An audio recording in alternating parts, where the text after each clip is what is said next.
Far East in about 10 days. Why are you going there?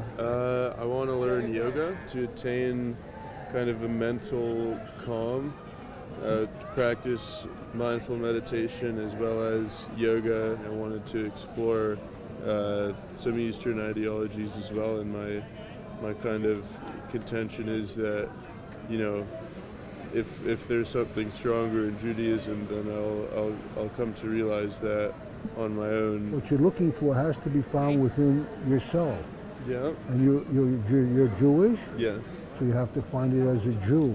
Mm-hmm. Even the books in the Far East teach you should find your spiritual path with you, which you were born to. Sure. And since you're born a Jew, you should find it as a Jew. But since you have your mind set on going to the Far East, let me give you a couple things to look out for. Sure. Because they have things over there that seem very nice. Actually looking for mindfulness, relaxation, openness. How much time did you spend there? Years. Years. Okay? For instance, one of their goals over there is called moksha. Now moksha means freedom. Kind of what you're looking for, total freedom. Total detachment relaxation. from the ego. Not just ego, but to be free from all the pulls of life, detachment, totally free. And once you start tasting into that, you may get into the point where you think that's the purpose of life, to detach from the world. The Torah says no, the purpose of life is to attach properly. The greatest king of Israel, King David, and the greatest prophet, Moses, were called slaves of God. So our objective is not to become free. Our objective is to become a good servant of our Creator. I've visited a number of gurus, ashrams, and one of the gurus, when you went into his ashram, and you'd sit there, 20, 30, 40, 100, 200 people, and when he'd walk into the room would be filled with bliss. Everybody would go, oh, oh, oh, without even knowing he came in the room, because of that feeling that would come from there.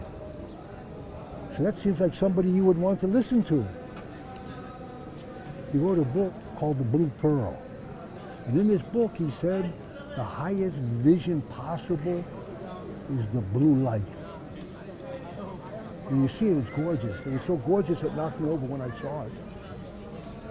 The Zohar Chadash, the Jewish mystical book, say all colors and visions are good except blue. Watch out for it. It's the lowest light. You should pray hard that you do not see it.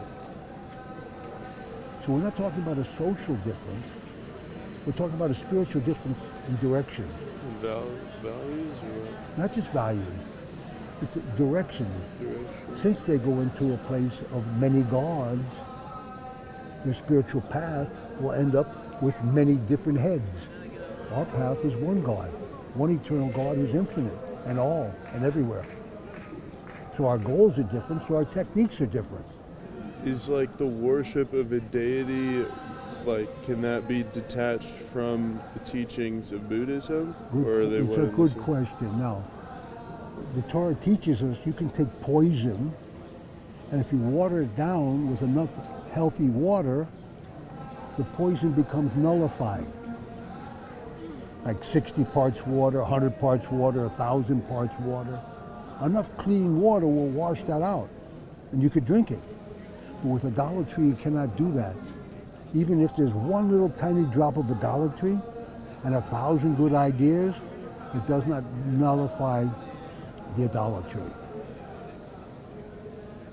So I'll give you an idea. The most famous Buddhist alive today, the Dalai Lama, he's such a wonderful, nice person. And you see the niceness, so it draws you to him. And he says good things, like be here now, be in the present, relax, don't harm anyone. He had a Kali Chakra, painting a sand painting. 50,000 people went to see him.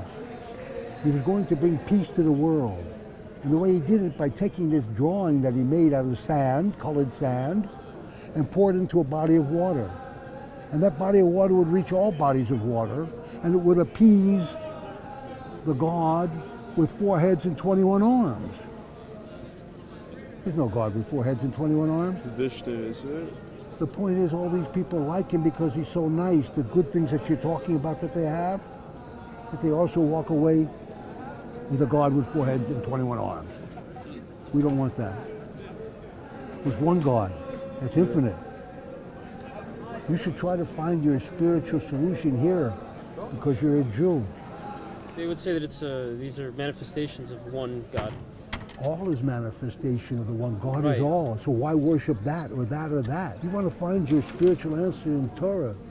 And the biggest difference is if you go over there and try to get your mind fixed that way, you may end up on a mountaintop the rest of your life, peaceful. If you do it this way, you'll end up with a Jewish family, and Jewish children, and Jewish grandchildren. And that's the goal of Torah today, that there'll be a Jewish people in the world.